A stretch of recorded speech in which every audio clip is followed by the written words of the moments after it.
The following program and contents, including the views and opinions expressed by the host and any guest speakers, are solely for informational and entertainment purposes. The views and opinions expressed are not endorsed or supported by SELVAM McConnell Media Company, the X Zone Broadcast Network, their employees, affiliates, or advertisers. The host and guest speakers are solely responsible for their own perspectives, and their views do not reflect those of SELVAM McConnell Media Company, the X Zone Broadcast Network, their employees, affiliates, or advertisers. The information provided in this program should not be considered as professional advice or as a substitute for professional consultation. Listeners and viewers are encouraged to form their own opinions and seek independent advice when necessary. SELVAM McConnell Media Company, the X Zone Broadcast Network, their employees, affiliates, and advertisers hereby disclaim any liability for any claims, damages, or losses incurred as a result of the information presented in this program.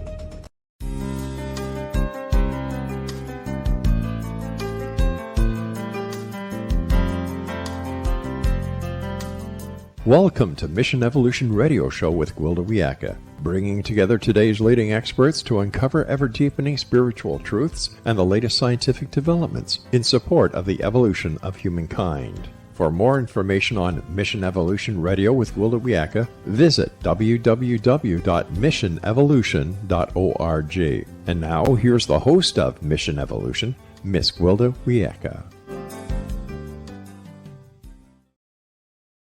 Mission Evolution is coming to you on the X Zone Broadcast Network and X Zone TV on Simul TV Channel 32 from our broadcast studios in St. Catharines, Ontario, Canada.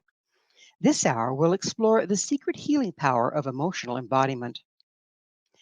How much thought do any of us give to the complex and sometimes hidden gifts of our bodies? We tend to view our bodies as clothes racks for the latest fashion or the vehicle we get around in. We may know they heal minor injuries and overcome viruses, but for them to embody emotions, even if they can, why? Joining us from Germany to consider the emotional healing capacity of the human body is Raja SELVAM.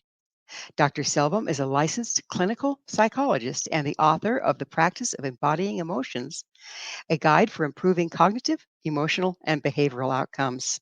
His website, integralsomaticspsychology.com. Dr. SELVAM, thank you so much for joining us on the program. Thank you, Gwilda. It's an honor. So tell us a little bit about yourself. Well, I'm a licensed clinical psychologist in California, and my work that I teach all over the world, I teach in about 25 countries, is about emotion and its embodiment that I will have to define soon. I'll start with the motivation, my personal motivations for focusing on emotion and its embodiment, how it came about. On a personal level, I've had many different traumas in my life, going back to my early childhood. And I realized in my healing journey that in order to deeply heal and transform the wounds, I needed to develop a greater capacity to tolerate emotions that were the basis of the different difficulties I had on a cognitive level or a behavioral level. So that's one motivation. Why emotion? To access them. They're not easily available, especially if they've been around for a long time. We spend a whole lifetime of trying to avoid them and trying to cope with them through work and thoughts and behaviors and so on. So that's one motivation. The other motivation is a spiritual one. As I grew up, I started getting interested in spiritual paths. And I realized that one spiritual path after the other, one of the things that is required as a basic qualification is the ability to tolerate the ups and downs of life. That is, the emotional ups and downs of life. So the personal motivation and the spiritual motivation coincided in my focus on emotion. And right from the beginning of my career in clinical psychology, I've been aware of how much the body has been neglected in the field of psychology. I started training different body or somatic psychology methods and learned a great deal about different ways of working with the body. And I wanted to find out how to work with emotions and the body, yeah, because that's where I felt them. That's where I found it difficult to tolerate them. That's where I developed symptoms in trying to uh, cope with them. I remember having as a child asthma at home, and it was an asthma diagnosis, and the asthma mysteriously disappeared as soon as I was sent to a boarding school where I no longer had to deal with my father, who was not a very nice man. So so so in order to not to develop physical symptoms like that, I needed to work with the emotions in the body, and one thing led to another. The motivation to find the way to tolerate emotions in order to heal the past, uh, motivation to develop the capacity for the pleasures and pains of life without going, unbalanced. Um, with all the things that I've learned in body psychotherapy modalities, I also started to look at the science of emotions. And in the last 25 years, there's been a revolution in our understanding of emotions in relation to the body, why emotions are important, and why the emotions are important in the body. See, in a nutshell, and I'll talk more about it, I'm sure that you're curious, what we have found is that emotions, you had a question there? Yeah, I'm sorry. I thought you were done with that. So my question is, we are going to be talking a lot about embodiment. So would you mind defining it as we'll be working with it here? Yeah. Embodiment is defined by different people in different ways. For example, to sense the emotion in the body might be one person's definition of embodiment. For me, embodiment, emotional embodiment, the person who has a capacity for emotional embodiment of an emotion like fear, when the person can experience it in the body and tolerate it so that they can stay with it for a longer period of time. So that it gives the brain enough time to process what this fear is about, what can be done about it, and so on.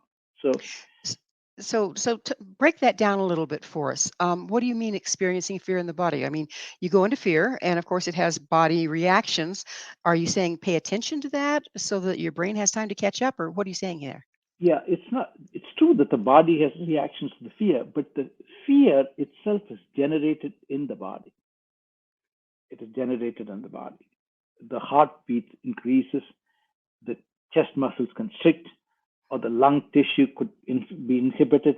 The combination of these things produce fear in the body. It's true that it can also be produced in the brain. One of the things that we're learning about emotion and the body is that an emotion can be generated in the brain or the body.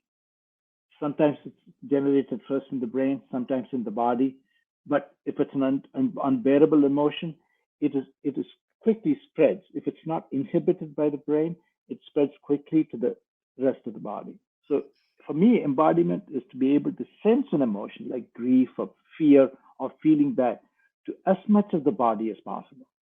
And when we don't do that, when we inhibit the body not to feel it, that is when we develop symptoms like asthma. So if we condition the body not to feel the fear, are we? It's still there, right? Are we just freezing it, not allowing it to process through? Is that the problem? It's unconscious, but we're preventing it from being generated. That's what we do. And I'll give you an example. I just taught a training in Beijing last week, and someone got uh, uh, diagnosed with coronavirus on the second day of the training.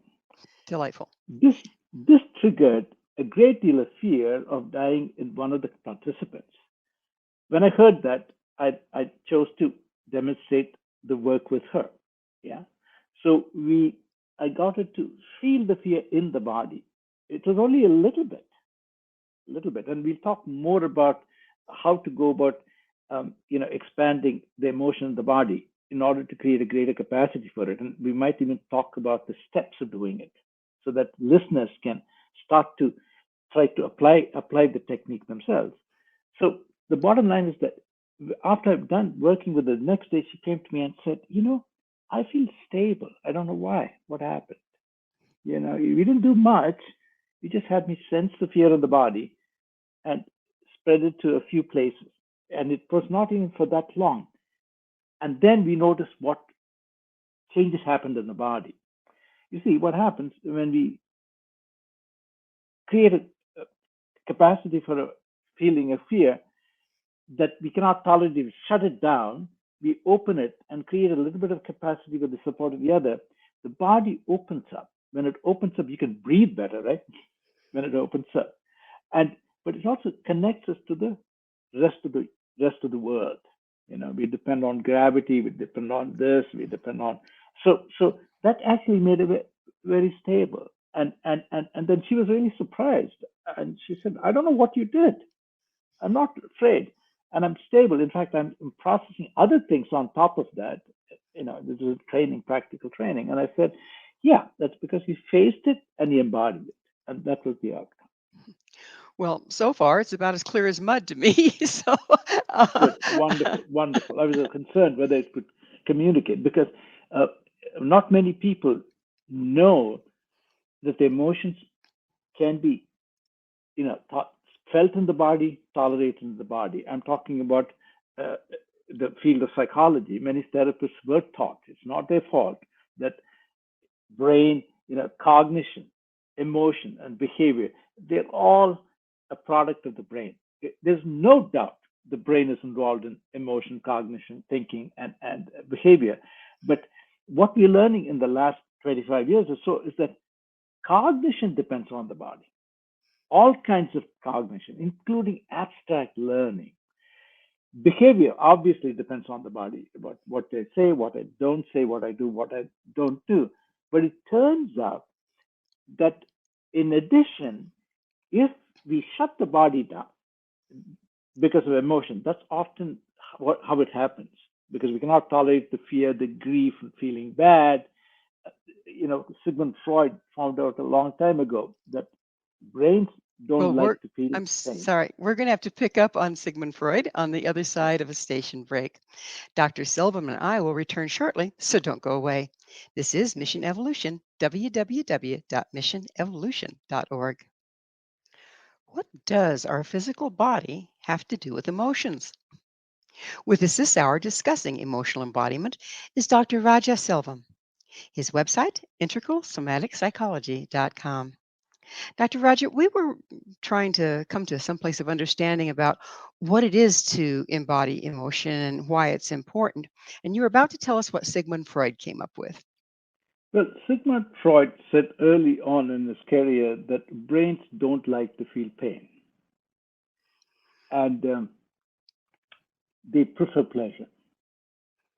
And when in the face of pain, we employ different psychological defenses to push the emotion away. And other psychologists who were more body oriented, like Wilhelm Reich, found that the body is shut down, it's constricted, or the heartbeat is inhibited, or the breathing is inhibited to form physiological defenses against emotions.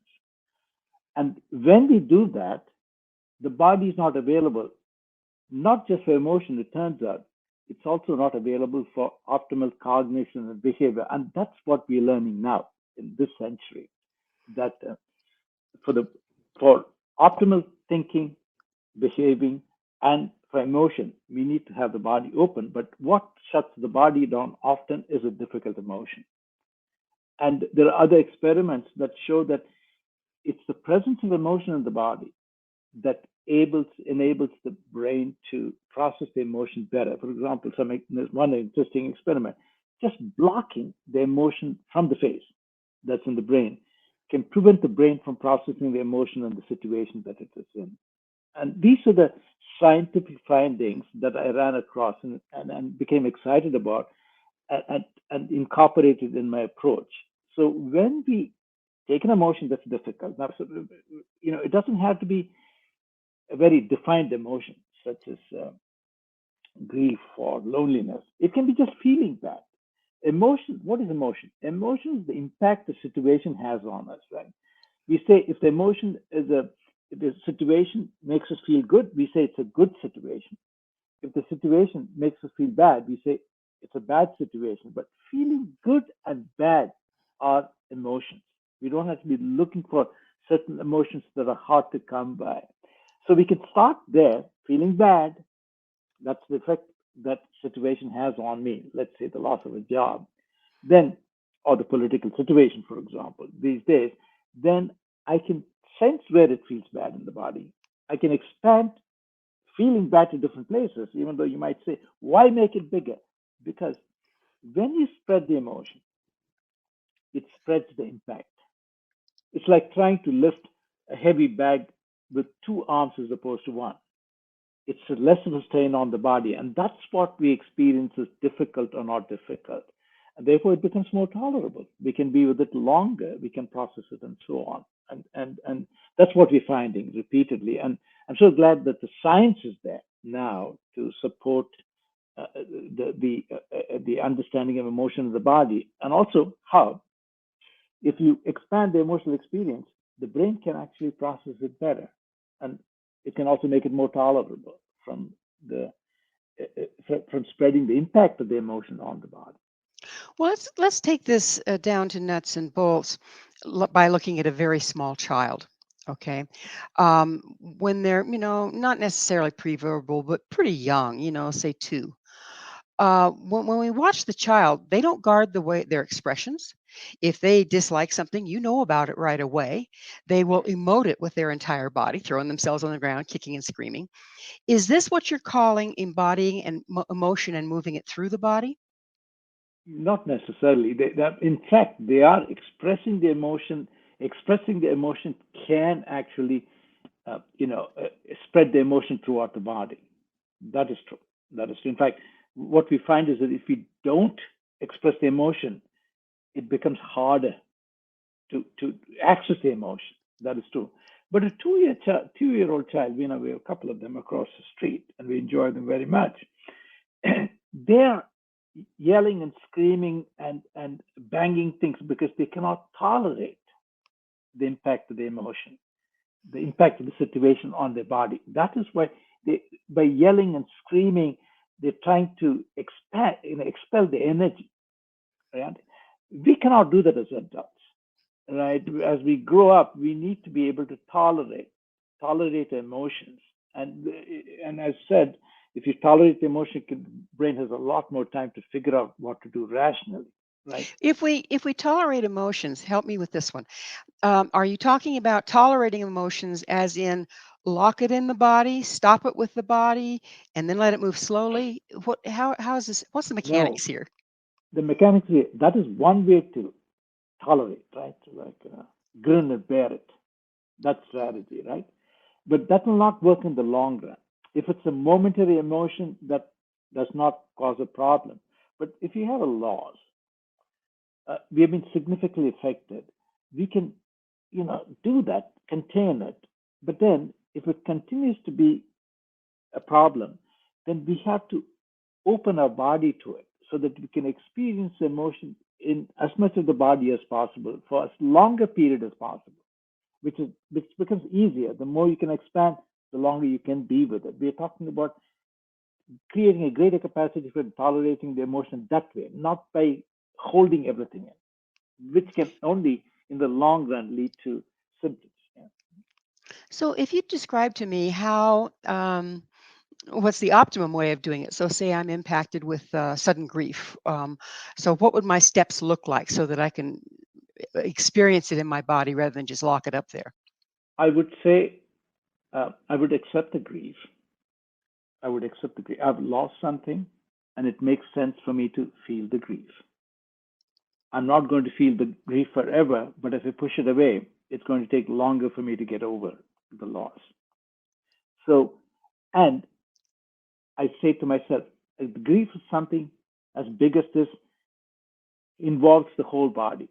So I'm trying to try to find the grief in as many places as possible and see how that actually, by allowing myself to expand my awareness, to expand the grief in my body, that it becomes more tolerable. I can be with it for a longer period of time so that waves of grief, grief comes and goes, right? I mean, it depends. So with every wave, I welcome it and expand it in my body as much as possible. That would be the strategy. And of course, it might not be as easy as that. Sometimes if it's possible, for example, I have grief in my chest, and I say, I feel the grief in my chest.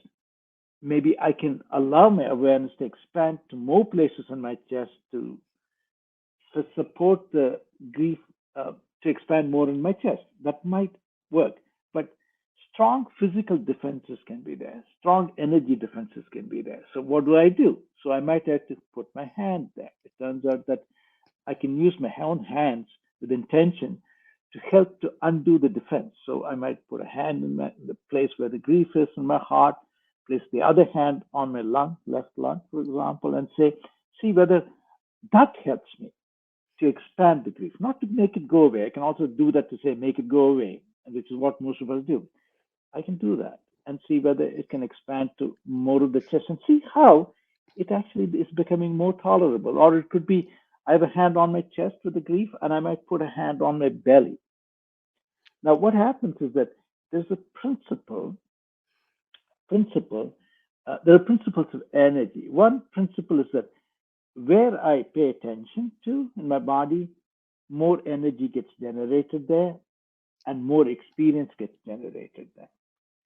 So if I say, let me expand my awareness to more of my chest, even though the grief is just in my heart, what happens is that energy will expand. Along with it, the grief will also expand to more of the chest. This is something that the readers can try today, right away.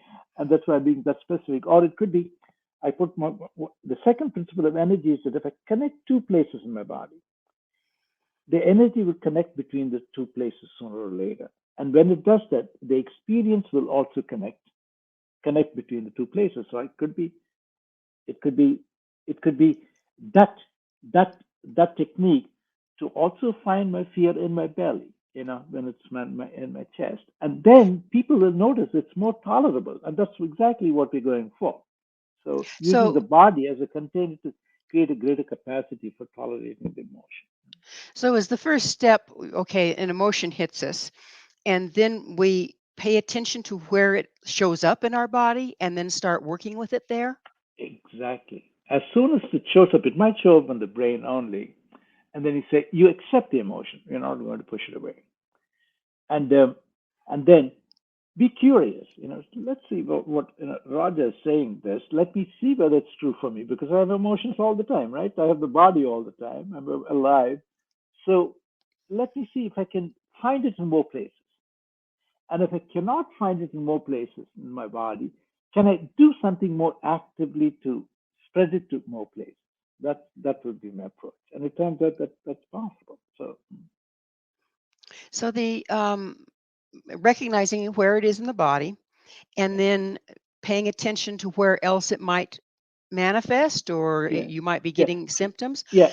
So The first step is if you find it in the chest, see whether you can take the path of least resistance and expand it in the neighborhood of where you find it in the place first. That's step one. Yeah, step. And then see whether you can expand it to other places. do you choose the other places, or just get a feeling of where I'd like to go anyway? You can choose another place. There is also there are without going much into details of the method. For example, the local expansion, if the chest expanded to more places in the body makes sense. And where else would it go? The places that are adjacent. For example, to the head and the face area, throat. Like I could do, okay, I feel the fear, I might do, I'm feeling fear now. I make a sound. That will spread it to my face and my throat. So I can spread it there. Or I can just move my arms a little bit, or touch my arm and see whether fear, anxiety can also be experienced in the arm. In fact, I'm experiencing anxiety, slight anxiety right now because I'm doing an interview, and so what is happening right now is that I can feel it now as I touch my arm and set the intention. I can feel it more in my arm too, and my brain is calmer. My thinking is clearer. The cognition is improving, and I can also feel it more in my. As I do that, it also expands more in my chest, and Well, I we're yeah. going to have to take another station identifier. So Dr. Selvin and I will be right back to continue our discussion. You stay right there. This is Mission Evolution, www.missionevolution.org. Can we really store emotions in our body? And if so, can it make us sick? Our guest this hour is Dr. Raja Selvam. His website, integralsomaticspsychology.com. Dr. Raja, we were talking about two ways of dealing with emotion as it relates to the body. One is it hits the body and you lock down around it, stiff upper lip and go on, or you move it through the body by bringing it into more of the body. So far, so good? Yeah, better. The Okay. second one is better. better option. When we just lock down against it and don't move it through the body, do we store it in the body? Is the example you gave from asthma? And if so, does it make us ill? And can we relate those illnesses to different emotions? The idea that something is stored in the body is not quite accurate scientifically. Even though it's popular, that there's something stored and we release it. It's popular. The technical technically we inhibit the body from generating the emotion, But participating in the emotion. but there's a lot of hands-on modalities of emotional release that body workers use that actually access old emotion by putting pressure on a specific part of the body. Aren't they True. hitting stored emotions or what are they doing there? In disinhibiting the defenses and the emotions come to the surface. For example, I can give you, um, if I have anger, and it requires, if I want to hold back the anger, right, not generate the anger in my body, I can inhibit the breathing muscles. So when somebody asks me to breathe deeply, I'm actually challenging the defense in the body. So the hidden emotions start to surface. So the idea that it's stored is not as tenable scientifically. Where But where so yeah, where are they? If they're stopped somewhere and they're released or disinhibited by touching an area or bringing attention to an area, they have to be originating from somewhere. we Where are have they a coming? memory. We have a memory of it in the brain. That's where it comes from. Ah, okay. Yeah, So by touching a particular part of the body, then it releases that part of the body to then allow the brain to move it on through the yeah, body? yeah. I'll give you an example. So I wake up. I have a dream. I don't remember the dream, and I have anxiety, right? But I wake up and I don't even have anxiety. I'm just wide awake. What woke me up? And I don't even remember the dream that woke me up, right? So I often do the following, and this is something that I'm going to share with the viewers so that they can try it themselves tonight, right? Or next time they have a difficult emotion. So I put my hand on the forehead, where there's a prefrontal cortex that's involved in emotional management, right? And I also put a hand on the back of my skull, where two fingers are on my neck and three fingers are on my skull. So how I do that. If I do that, then you know what happens? The the body and the brain have both effectively shut down the emotion, but they're underneath somehow, and threatening to come forth. So when I do that, what happens? Often I will start to breathe. My breathing will start to improve. And then I start to feel the emotion, anxiety in my body. And you know what else happens? I start to remember the dream, fragments of the dream. And I So often what are you doing when you do this? Is it some kind of acupuncture points or is it energy between your two hands or what causes that? all of that might be happening because but I'm thinking scientifically. There are two places in my brain that are very important for managing the body and emotion: the prefrontal cortex and the brainstem. So I'm I get actually that, but why touching does these two places touching them make a difference? because when we touch ourselves, the electromagnetic energies and the quantum energies that our hands generate, this is scientific, are capable of regulating the brain and the body. This is why when we have headache, we hold a head, and when we have an arm ache, we hold an arm, and we feel better. And So has this that's been scientifically proved? yeah, yeah, yeah, yeah. Touch, Yeah. touch. How the touch regulates. That's well known. All the somatic therapies. It's well known. It's measured too. You know, and in fact, it's measured even between bodies that are not touching each other. So Is it more not effective? Is it more effective if you do it or if someone else does it for you? someone else does it for you, it's more effective. But we don't have somebody else touching us, and most mental health professionals prefer not to touch their clients. Therefore, the self-touch is what I teach, I write about, and so on, so that people can use it. These are times of emotional dysregulation. We can see it in the world, right? Yes. Especially people coming out of the pandemic. So we don't have enough therapists to work with everybody, even if they had money. This is what we find in country after country. So the book came out at the right time. It came out during the pandemic, and I was quite excited about it because I wanted people to read it and start to apply it to themselves with their emotional difficulties, anxiety or grief or whatever it is, and go as far as they can go on their own. And if they, have difficulty with it, then they can find professional help.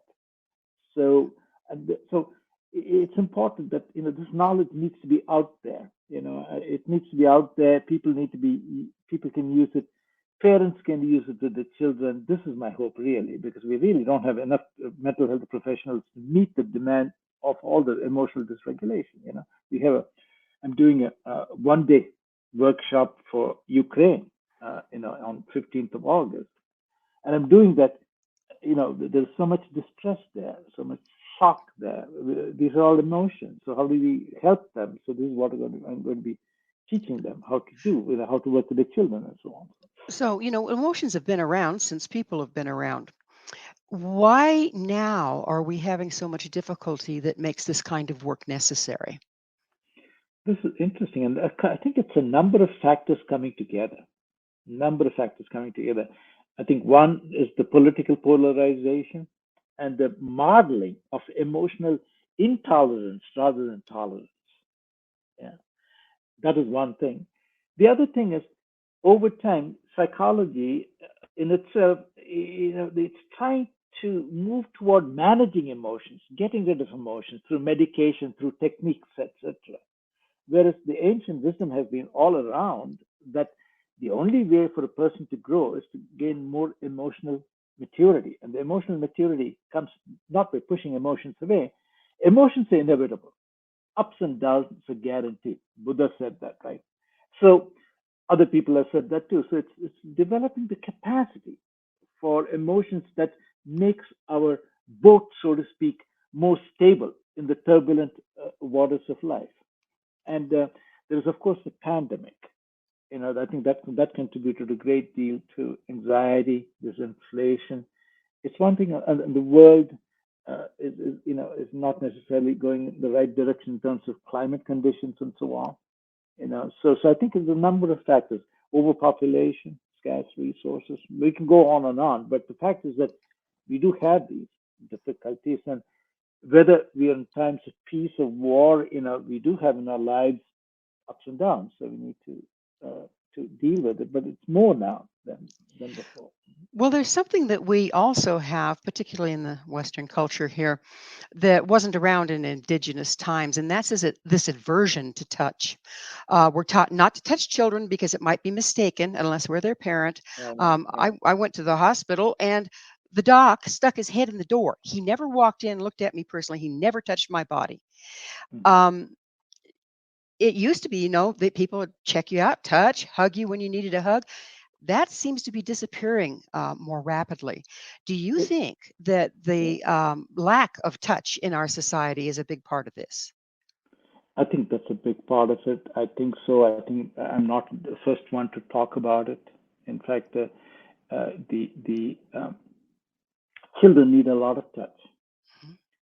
and especially in the beginning years, they need a lot of regulation. The interactive regulation through touch is very important, and I think that's less and less now because of the fact that more parents have to leave home early, leaving their children in the care of others. Yeah, care of others who don't necessarily have one-on-one care possibilities, but many children, one caregiver or two caregivers. So I think that regulation through touch is not there as much. I forget the name of the scientist who did the study of how um, you know monkeys, the baby monkeys, in certain where there's a great deal of touch, they're less violent, they're more peaceful, and so on. So, Yes, it's amazing the effect touch can have, and it's so sad that it's kind of being filtered out in our culture, I believe. yeah, So, do you think that your work that you've been doing is coming from that need for touch and touch in a very specific way so that you're activating, like you said, the things, yeah. the areas that need to be motivated and mobilized? I'm not actually. I'm more focused on emotion, its embodiment, and it does not, and because there's a resistance to therapist-client touch, and I'm not, in my trainings, I don't focus on therapists touching clients. If there are therapists who touch Right. their clients, they can easily translate what I teach them in terms of self-touch. It's all about self-touch. How can people use it to help themselves? How can parents use it to help their children, touch their children? I teach that, but mostly as adults, how can we use our own touch, self-touch, to regulate our emotions, to work with the body, to access the emotions, and to expand the emotions in the body to develop a greater capacity for that. And it's what you talk about is very important, and I hope that changes. But I'm not part of that right now, so I'm more interested in people accessing emotions and expanding emotions, developing a greater capacity for them, and through that regulating their thinking and behavior and so on. And the only tool that I use, movement I might use, breath I might use, self-touch I might use, but not necessarily the touch of the other. So we're just about out of time in this segment, but um, when you start practicing on yourself and touching this and starting to get motion moving, is there a point when you can become overwhelmed and need to seek expert help? Of course, absolutely, absolutely. No technique works for everyone, especially if you apply it for yourself. I can say more about it, but there are a number of things you can do to make it a successful experience. I'll talk about the specifics maybe when we come back. Absolutely. So, on the other side of this break, we will go into when do you seek professional assistance? What kind of professional assistance do you seek? And how can you tell when you've reached that place? So, please stay with us as Dr. Selvin and I continue to explore the healing power of embodiment. This is Mission Evolution, www.missionevolution.org. Can one actually heal emotion by touching the physical body? This is Mission Evolution, missionevolution.org. We're continuing our discussion with Dr. Raja Selvam.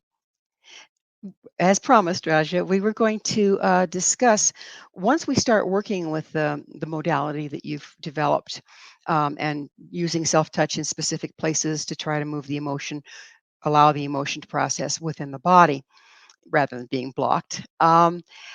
How can you tell when you're getting overwhelmed and you need professional help? And what kind of professional help do we need to look for? The overwhelm, it might be you can get overwhelmed by just the emotion disappears altogether. You can no longer find it. Right? That's actually not a bad thing because then you're not suffering from it. But it's when you start to develop symptoms. For example, you're working with fear to work with anxiety, and you start to get more anxious and have panic attacks, for example. Or the grief makes you suffer more. You're working with grief, and you cannot stop crying, or it just creates a headache or some other body ache, develop asthma if you're prone to asthma. So these are the things are going in the wrong direction. In those circumstances, it would be helpful to find somebody, mental health professional, who works with emotions. But if you cannot find one, call a friend who who has been able to support you emotionally, because emotion, it turns out, is something that we need support for throughout our lives, sooner or later. The interactive regulation of emotions by another is very important. So if you have a hard time when you're working with yourself and you have a hard time, reach out to a friend who you think can support you emotionally. Talk to them. That itself might make it more possible to be with the emotion without it becoming overwhelming. That doesn't work, then you can go to look for a therapist who works with emotions. Preferably, you can ask them, do you work with emotions in the body? I would like to work with emotions in the body, because not every therapist knows that emotions need to be worked with the body. That's the quickest way to work with emotions, to resolve it. And then if they do, then you got to the right address.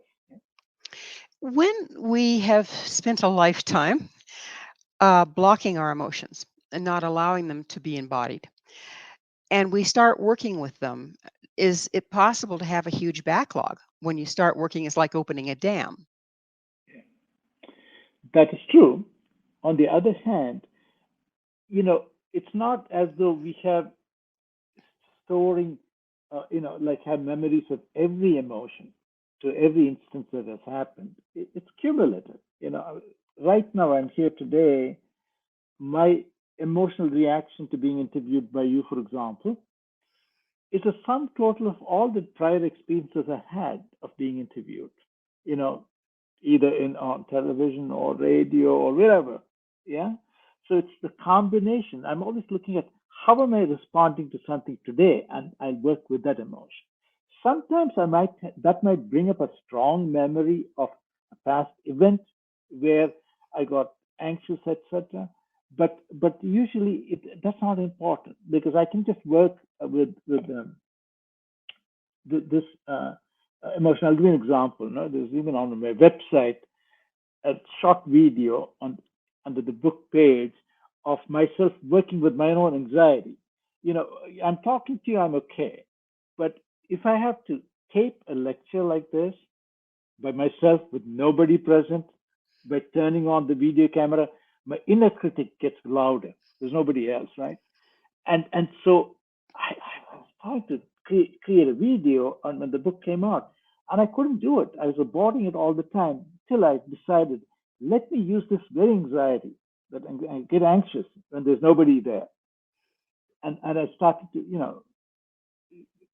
that was a situation. That's step one, and anxiety came up right away. Then I expanded the emotion of anxiety in the body, and I did it in one take, because my thinking started to be clearer, my speech started to be clearer. So that way, it can be done. So you're suggesting to take it on an incident by incident basis and not just roll up your sleeves and dig into your history. I would say, where is the emotion coming up? Take the present. Where do you have, where do you have it? And all the, I realized in the course of the example that I realized I had a lot of fear, that has to do with my father being unkind to me, or even hitting me, and people laughing at me, when I tried public speaking to begin with, etc. All those incidents, built, got accumulated into a general pattern that when I'm sitting in front of a camera with nobody present, I can teach classes, large classes, not a problem. People ask me questions, I answer them. I can see their responses. The inner critic is silenced by the response from the world. But when I'm alone, it's difficult. So when I was processing that fear, that old fear, that I had insights into where it might come from, but I didn't care. I just kept with the present fear, and when I'm healing the present cumulative conditioning, emotional response, I'm also healing the past at the same time. Sometimes I might have to go back to the past, sometimes people don't remember. I nearly died when I was born. My mother nearly died too. A lot of the fear that I have in the world goes back to that. But when I work with the present fear, then that also gets processed at the same time. That's the beauty of the psyche. It's not, it's not a huge library. It keeps updating. So, Let's try something, okay? Because I think okay, anxiety is a really good one to work with. yeah, So say we're like we are, we're live, we're on TV, yeah, and we have anxiety come up. Okay, so it's not yeah, like I'm going to stop and go, okay, so yeah, first, how do I recognize, oops, I've got anxiety coming up and I need to continue to perform? right. How do you intervene without being obvious about it and still get through the emotion? For example, I feel anxiety today, for a number of reasons. Not necessarily have to do with the interview. I have some things that are happening that I need to deal with until it is an uncertainty. So I feel it in my chest right now. So I'm just allowing now, right now, I'm just feeling it right now as I talk about it. And I'm also trying to see whether it expanded more into my chest, you know, and see where else in my body it might be. And because I'm used to doing this, I'm also noticing that I'm starting to feel anxious in my belly, right? And along with that, because spreading here and spreading there, along with it, the insight comes that it's not just about the interview. I have something happening in the background regarding a bank transaction that I need to clarify. I've been given a statement. I need to write a thing. I don't know whether it would work or not. The emotion has to do with that too. But that's how when I'm expanding the emotion of the body, I'm tolerating it, right? And in the present, my speech is becoming clearer. My brain is calmer. But I also know that the anxiety I'm feeling now has to do with the anxiety I came into the interview with, not so much it has to do with the interview itself, as I interpreted it earlier, right? So I might have interpreted it as having to do with the interview, but I feel it more. I can actually now expand my awareness to include my legs, and I can So also start you're to feel expanding your awareness without using the touch, right? touch, and I can use touch. I'm not doing touch because that I can use, but I can put my hands on my legs and expand it more. And my back is expanding. I mean, the body is expanding because that's what the body does. It inhibits itself in order to uh, prevent the expansion of emotion, generation of emotion in the body. So it's like actually I'm feeling calmer, and uh, so much calmer than I've been actually so far. So do you This get the stuff really idea? works, huh? It really works. I mean, it really works because I have a lot of practice with it and I use it all the time. And I'm not naive to say now that I've worked with anxiety, I will not be anxious in the future. But that defeats the purpose of emotion. If Well, there are doesn't dangerous situations, I need to feel anxious. Otherwise, I would walk into danger and get hurt. So, doesn't working through it give you the confidence that you can enter into it and work through it again? yeah, Yeah. yeah, exactly, So exactly. it's that time in the show that I have to ask you, what is your mission? My mission is to bring more emotional capacity to people so that they can suffer less in their lives Hmm. and they can dare to do things that they're afraid to do. Hmm. Well, Write that's a book, create, write a book script or get politically involved or whatever it is, confront an abuser or whatever it is that they're afraid to do or they're ashamed to do. So they can tolerate the shame. It's just an emotion in the body. So that they overcome it and do it despite feeling it from time to time. So I would like to see people becoming less polarized. They can see reality for what it is when they tolerate emotions. So I would like to see people tolerate the emotions so that they're not, victims to conspiracy theories. They that's a come really good together. that's a really good Yeah, point, because if we are emotionally unprocessed, can't that very thing be used to control us? exactly, Mhm. exactly. Because a lot of a lot of political appeal is fear-based these days. Mhm. It's like people are just, triggered. It's the key. So people say certain words and people jump up and down. So you know how it is. So yeah, and I want people to keep their hearts open, and they can work through the hurt and fear and keep their hearts open. It's when my heart opens and stays open that I'm not as afraid of the world, and I'm not as conditioned to be reactive. So, Become the captain of your own ship, for instance. exactly, or I would say have a bigger boat so that the stormy seas, as they blow, don't rock your boat too often. And even if you get rocked, you come to an even keel more quickly than others. Well, unfortunately, we are out of time. Dr. Silva, thank you so much for coming on the show. Thank you, Gilda, for the wonderful opportunity. I thoroughly enjoyed. I have to. Our guest this hour has been Dr. Raja SELVAM, the author of The Practice of Embodying Emotions, a guide for improving cognitive, emotional, and behavioral outcomes. His website, integralsomaticspsychology.com. This has been Mission Evolution with Gwilda Wiyaka. For more information or to enjoy past archived episodes, visit www.missionevolution.org. And please be sure to join us right here next time as this mission continues, bringing information, resources, and support to an evolving world.